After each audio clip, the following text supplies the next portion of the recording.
الحمدللہ والصلاۃ والسلام علی رسول اللہ اما بعد فاعوذ باللہ من الشیطان الرجیم بسم اللہ الرحمن الرحیم۔ ہم آج حدیث جبریل پر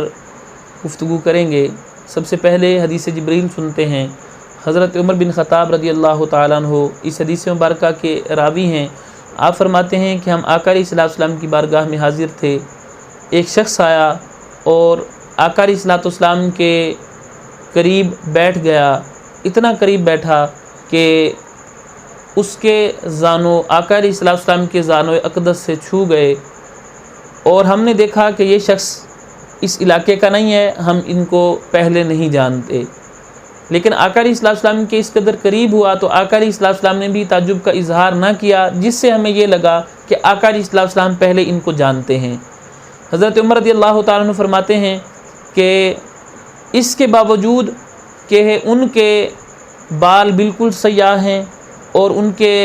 کپڑے بالکل سفید ہیں، ان پر تھکاوٹ کے آثار نہیں ہیں، اگر وہ ہمارے علاقے کے نہ ہوتے تو وہ مسافر ہوتے، سفر کر کے آئے ہوتے اور سفر کے آثار ہوتے، ایسا کچھ نہیں ہے۔ آقا علیہ السلام کی بارگاہ میں حاضر ہوئے، بیٹھ کر سلام کیا، آقا علیہ السلام نے اسلام کا جواب دیا،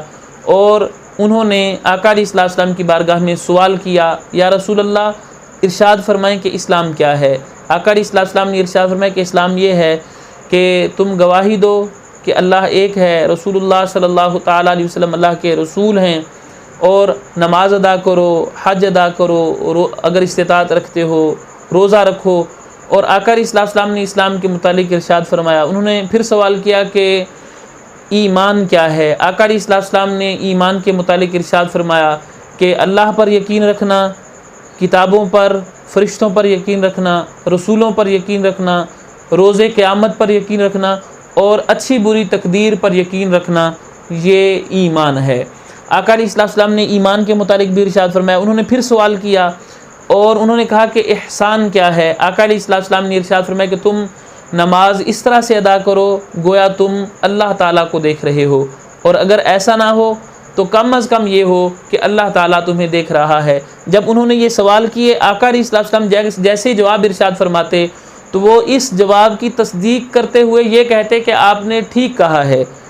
تو ہمیں تعجب ہوا کہ یہ کون شخص ہے کہ یہ سوال کرتا ہے اور سوال کرنے کے بعد جواب کی تصدیق کرتا ہے جیسے یہ جواب کو پہلے جانتا ہو۔ تو انہوں نے ایک اور سوال کیا اور انہوں نے کہا کہ یا رسول اللہ صلی اللہ تعالیٰ علیہ وسلم ارشاد فرمائیں کہ قیامت کب آئے گی؟ آقا علیہ السلام نے ارشاد فرمایا کہ اس کے متعلق میں بھی اتنا جانتا ہوں جتنا آپ جانتے ہیں۔ پھر انہوں نے فرمایا کہ چلیں ایسا ہے کہ آپ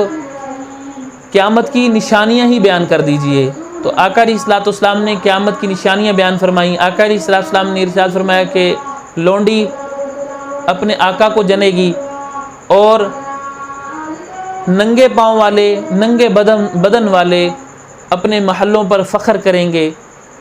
جب آقا علیہ السلام نے یہ جواب ارشاد فرمایا تو وہ شخص اٹھ کے چلے گئے۔ حضرت جبرائیل امین علیہ السلام حضرت عمر رضی اللہ تعالیٰ عنہ ارشاد فرماتے ہیں کہ جب وہ شخص اٹھ کے چلے گئے تو اس وقت آقا علیہ السلام نے ارشاد فرمایا کہ اے عمر آپ جانتے ہیں یہ شخص کون تھے؟ تو حضرت عمر رضی اللہ تعالیٰ عنہ فرماتے ہیں کہ میں نے عرض کی واللہ ورسولہ اعلم عز وجل وصلی اللہ تعالیٰ علیہ وسلم۔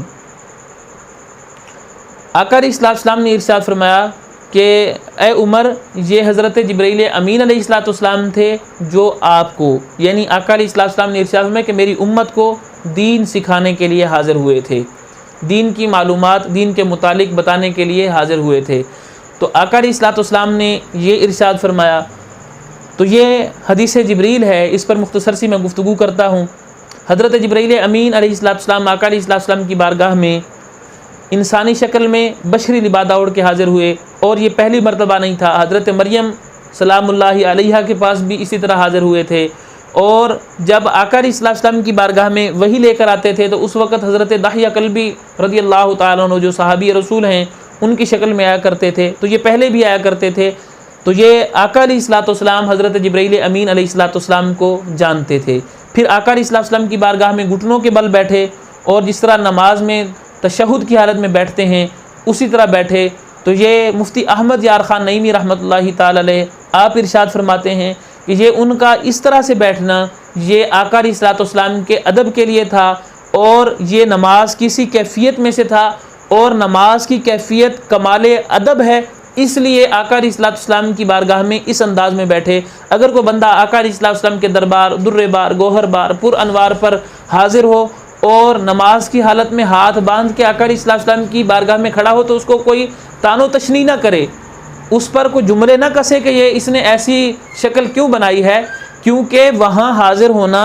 ادب کے ساتھ یہ ضروری ہے، اور نماز کی کیفیت یہ عین ادب ہے، اور نماز کی کیفیت میں اگر کوئی آقا علیہ الصلوۃ والسلام کی بارگاہ میں حاضر ہوتا ہے، نماز کسی شکل بنا کے حاضر ہوتا ہے، تو گویا اس نے کمال ادب کے ساتھ آقا علیہ الصلوۃ والسلام کی بارگاہ میں حاضری دی، اور یہ حق ہے، گویا اس نے اپنا حق ادا کیا ہے۔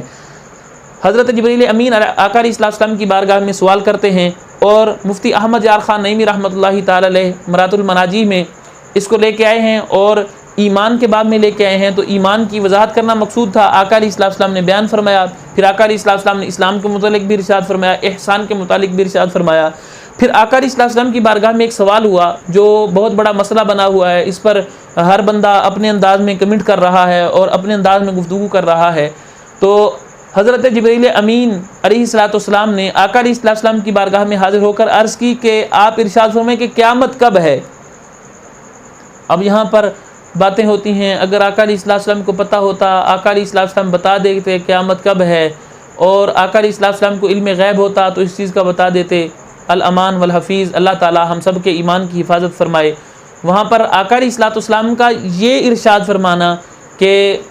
جتنی خبر آپ کو ہے اتنی مجھے ہے، تو اس کا مطلب یہ ہے کہ جبرائیل امین بھی قیامت کے متعلق جانتے تھے اور آقا علیہ الصلوۃ والسلام بھی جانتے تھے، لیکن مسئلہ یہ تھا کہ وہاں مختلف لوگ موجود تھے، عوام موجود تھی، جو صحابہ کرام تھے وہ موجود تھے جن کو یہ خبر دینا نہیں چاہیے تھا۔ آقا علیہ الصلوۃ والسلام یہ خبر ان تک نہیں پہنچانا چاہتے تھے، اس لیے چونکہ یہ راز تھا اور آقا علیہ الصلوۃ والسلام اس کو راز میں رکھنا چاہتے تھے، آقا علیہ الصلوۃ والسلام اس کو بندوں میں نہیں پہنچانا چاہتے تھے ابھی، کیونکہ ابھی حکم نہیں ملا تھا۔ جب وقت آیا تو پھر آقا علیہ الصلوۃ والسلام نے دن بھی ارشاد فرمایا، آقا علیہ الصلوۃ والسلام نے سال بھی ارشاد فرمایا، آقا علیہ الصلوۃ والسلام نے وقت بھی ارشاد فرمایا آقا علیہ الصلوۃ والسلام نے۔ تو یہ جب وقت آیا تو آقا علیہ الصلوۃ والسلام نے ارشاد فرمایا، اس وقت نہیں بتانا تھا۔ آقا علیہ الصلوۃ والسلام نے اس وقت اس بات کو صیغہ راز میں رکھنے کے لیے فرمایا کہ جتنا آپ کو علم ہے مجھے بھی اتنا علم ہے، اور جبرائیل امین علیہ الصلوۃ والسلام کو پتہ تھا کہ آقا علیہ الصلوۃ والسلام قیامت کے متعلق جانتے ہیں، اسی لیے تو آقا علیہ الصلوۃ والسلام کی بارگاہ میں عرض کیا کہ اگر اچھا یہ نہیں بتانے والی بات، یہ بات ابھی نہیں بتانی، چلے یہی ارشاد فرما دیں کہ قیامت کی نشانیاں کب ہیں، کوئی اندازہ لگا کے قیامت کی تیاری کر لے۔ آقا علیہ الصلوۃ والسلام نے ارشاد فرمایا کہ جو غلام لونڈی ہے یہ آقا کو جنے گی، تو اس کی جو شرح ہے شارحین کرام نے یوں بھی فرمائی ہے کہ جو اولاد ہوگی اپنے ماں باپ پر ظلم کرے گی، ان کو مارے گی، اور ایک اس کی وضاحت یہ بھی کی ہے کہ ایک عورت کو جو آقا ہے وہ اس کے ساتھ نکاح کرے گا، اور پھر اس سے جو اولاد پیدا ہوگی تو وہ اس لونڈی کی وہ مالک ہوگی، وہ اس کا آقا بنے گا، اگر بیٹا ہوگا وہ اس کا آقا بنے گا۔ تو اس طرح یہ آقا علیہ الصلوۃ والسلام نے یہ ارشاد فرمایا کہ لونڈی اپنے آقا کو جنے گی، اور آقا علیہ الصلوۃ والسلام نے ارشاد فرمایا کہ فقیر جو ننگے پاؤں والے ہوں گے، ننگے بدن والے ہوں گے، وہ اپنے محلوں پر فخر کریں گے، یعنی وہ ایک وقت آئے گا کہ وہ یعنی کم ظرف لوگ جو ہیں وہ مختلف پیشے اختیار کر کے وہ پھر مالدار ہوں گے، اور مالدار بن کے پھر ان اپنے مکانات پر محلات پر فخر کریں گے۔ اس لیے حضرت یہاں پر مفتی احمد یار خان نعیمی رحمۃ اللہ تعالی علیہ ارشاد فرماتے ہیں کہ حضرت سکندر ذوالقرنین علیہ الصلوۃ والسلام نے جو آپ کی رعایا تھی، جو آپ کے امتی تھے، جو آپ کے حواری تھے، ان کو یہ منع کیا تھا کہ اپنا شعبہ بدل کے اپنا جو کام ہے، اپنا جو آپ جس کام میں آپ کے آباء و اجداد جو کام کرتے آئے ہیں اس کام کو آپ نے نہیں بدلنا، اسی کام پہ رہنا ہے۔ تو حضرت جبرائیل امین علیہ الصلوۃ والسلام یہ سوالات کرتے ہیں، آقا علیہ الصلوۃ والسلام ان کے جوابات دیتے ہیں۔ جب جوابات مکمل ہوئے تو حضرت جبرائیل امین علیہ الصلوۃ والسلام چلے گئے، تو حضرت عمر رضی اللہ تعالیٰ عنہ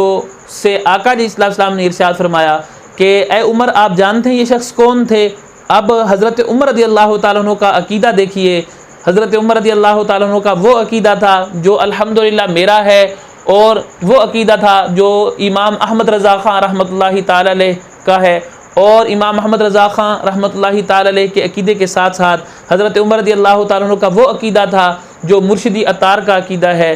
اور عطار کے غلام کا بھی الحمدللہ وہی عقیدہ ہے. اللہ کرے اسی عقیدے پر آخری دم تک قائم رہوں اور اسی عقیدے کی خدمت میں لگا رہوں. اللہ تبارک و تعالیٰ اس خدمت میں مجھے قبول فرمائے. آپ نے فرمایا کہ واللہ ورسولہ اعلم، اللہ اور اس کا رسول بہتر جانتے ہیں کہ یہ کون شخص تھا. یعنی آقا علیہ السلام کے متعلق ان کا یہ عقیدہ ہے کہ اللہ بھی جانتا ہے اور اس کے رسول بھی جانتے ہیں کہ یہ شخص کون ہے. یعنی